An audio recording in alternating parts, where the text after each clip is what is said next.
I think it's amazing how some things do not change over time. And one of the things that is taught in the Bhagavad Gita is to be very skeptical of charisma without self mastery. The Gita repeatedly suggests it's that inner discipline and humility and service that matter more than dominance or image. Now, I want to focus on a passage in chapter 16 of the Bhagavad Gita and how it relates to modern leadership. And one of the things I want you to think about is what Krishna is talking about when he says sacrifices, because they're mentioned. And one of the things that's different these days is the form of sacrifices. But the basic idea holds that there are outward religious or public acts done mainly for prestige, image, domination, or self glorification. I don't care what part of the world you live in. We certainly have this problem in a major way in the United States, but it happens around the world. And there are leaders that do highly publicized acts of patriotism or religion that are totally image focused. There are public rallies that center heavily on personal greatness and loyalty to that person, and language that emphasizes I can fix the problem by dominance and winning and overcoming enemies. And then there's charitable or symbolic acts framed in a very self-referential way. As these following verses are read from the Bhagavad Gita, chapter 16, it's very probable that somebody, whether it's a public figure or somebody in your life or more than one person, is going to come to mind. I got this today. Tomorrow I shall get that. This wealth is mine, and that will be mine too. I have destroyed my enemies. I shall destroy others too. Am I not like God? I enjoy what I want. I am successful. I am powerful. I am happy. I am rich and well born. Who is equal to me? I will perform sacrifices and give gifts and rejoice in my own generosity. This is how they go on, deluded by ignorance, bound by their greed, and entangled in a web of delusion, whirled about by a fragmented mind.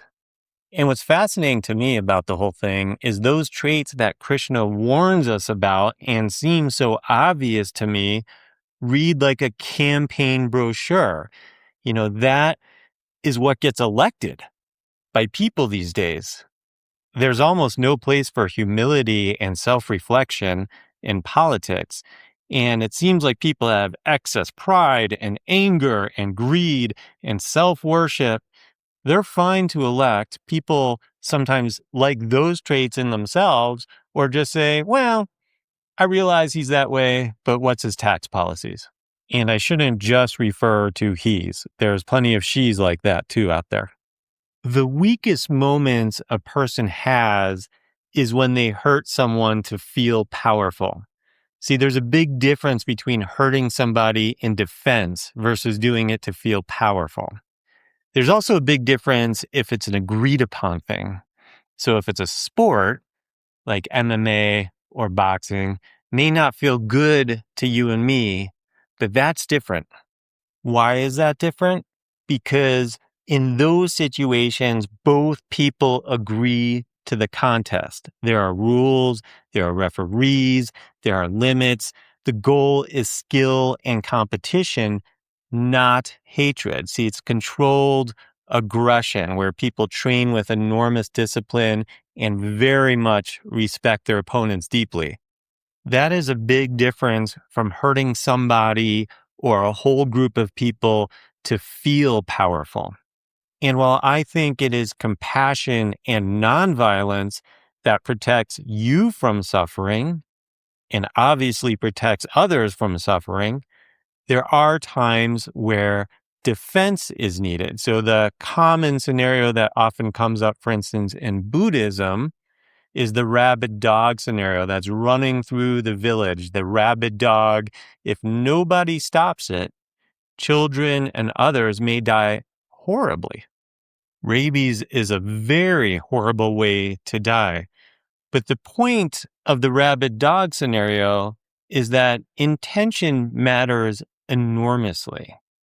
If you act without hatred, it is spiritually different from acting in anger or in cruelty. In that scenario, you are killing the rabid dog to prevent a greater suffering. It's still tragic. If you had a tranquilizer gun, you would rather use that, but sometimes you only have what you have. The point is that rage and cruelty and pleasure and harm, it does create a different karma than doing something out of reluctant protection, out of sorrow, out of compassion. And I think what we see with a lot of leaders in this world is they enjoy overpowering and destroying. Now, the Gita takes place on a battlefield precisely because life sometimes presents tragic duties where harm cannot be completely avoided. And in life, there is a fine line between protecting and enjoying power. There are many times that a group of people get attacked first and they respond, but then they overdo it. The country overdoes it, the military overdoes it, and then starts enjoying the power. And it feels like cruelty has now entered the equation. In the Gita, it's not strength that is condemned. What's condemned is hatred and ego and greed and intoxication with power. Krishna very specifically says there are 3 gates leading to hell: lust, anger, and greed. And therefore, one should abandon these 3 things. What Krishna does say in chapter 12 is one who has no hatred towards any being, who is friendly and compassionate, free from possessiveness and ego, equal in happiness and distress, and forgiving. Such a devotee is dear to me. We don't want leaders who seek victory instead of seeking wisdom, who want applause at the expense of truth, who want power instead of self-control. Now, for the believers out there, I'm going to offer a little bit of solace. And that is that when we get into these situations where leadership is full of greed and anger and immorality, in the Bhagavad Gita, and again, this is for the believers, Krishna says in chapter 4, whenever righteousness declines and unrighteousness rises, I manifest myself to protect the good, destroy evil, and to reestablish Dharma. I appear age after age. Now, that can be interpreted in different ways. Some take it very literally. Some people think that God incarnates periodically as a person, like Krishna.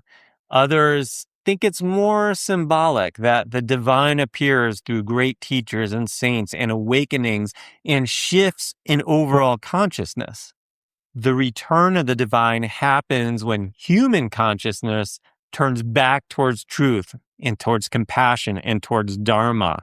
Sometimes there's reaction to what's going on in the world where we all say, enough, we've got to do this differently. I have no idea when that shift in consciousness will happen. Some believe that humanity is currently in this age right now that is marked by confusion and greed and division and materialism and spiritual decline. Some traditions and interpretations say that can last a really long time, so that a cosmic shift away from that is pretty far away.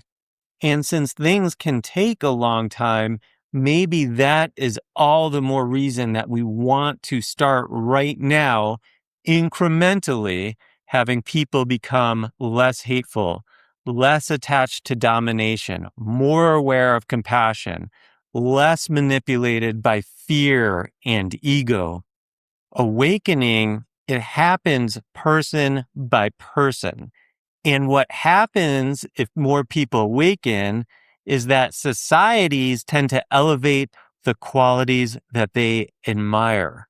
So again, if we're driven by tribal identity and ego gratification, that is very different from being driven by self-awareness and compassion and being disciplined and less manipulated by outrage and more concerned with what is true and what is service to other people. A society that is immature spiritually often confuses confidence with wisdom, confuses being aggressive with strength.